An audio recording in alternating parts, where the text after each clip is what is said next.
in every layer of life, in every season of life as a Christian, I don't know why Jesus designed it this way, but you know how he allows you to still have some level of self-deception?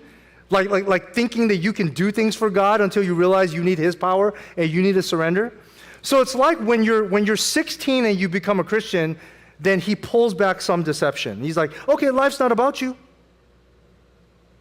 Right? But he hasn't helped you to discover your heart idols, or that you're going to hit 40 and 50 and you're going to have to deal with self-regrets. Right? He hasn't helped you with that. And then you go to college, and then he pulls back a little bit more deception, right? And do you know that that's life? That every level, it's until you get to heaven, then boom, I see Christ fully, and I see myself. But in every season of life, understanding the times is that Jesus is pulling back another level of deception. But you know what's so beautiful? Is that when you look back at every level, he was with you.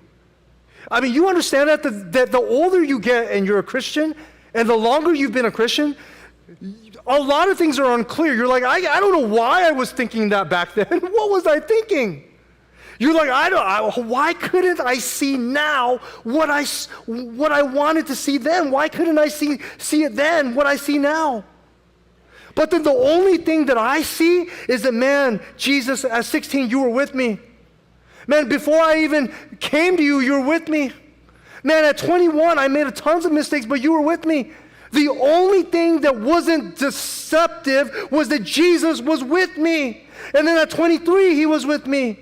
And at 30, he's with me. And 40, he's with me. Which means at 80, he's going to be with me. And at 88, if I get to the Chinese lucky number, he'll be with me. And then if I have cancer, then he's with me. If I'm on my deathbed, then he's with me. If I lose my voice and can never preach again, then he's with me. If I'm lonely and old, then he's with me. And then you will know who you really are. You know, when you're growing up, you're like, I am this, right? I am a student. I am an athlete. I am a collegian. I'm a pastor. I'm a lead pastor, whatever it is. I'm a father. I'm a husband. You might say, I'm a wife. I'm a mother. I'm single. I'm this. I'm that. I'm a teacher. One day you get to heaven and you look at Christ, you're like, I am. Those of you listening on podcasts, you can't see what I'm doing. I'm pointing. You will finally realize it's not about you. It's never about you. That you point to Christ and you say, I am. You point to him and you'll realize that he was always the solution and the answer to all things. And then, for the first time in your life, you will look at him and it will make sense to you that when you needed him, he was the good shepherd, that he was the bread of life, that he is the way, the truth, of the life, that he will say, I am that I am. And because I am, that's why you are. Oh my goodness, I would not exist without you. Until you realize that Jesus is I am.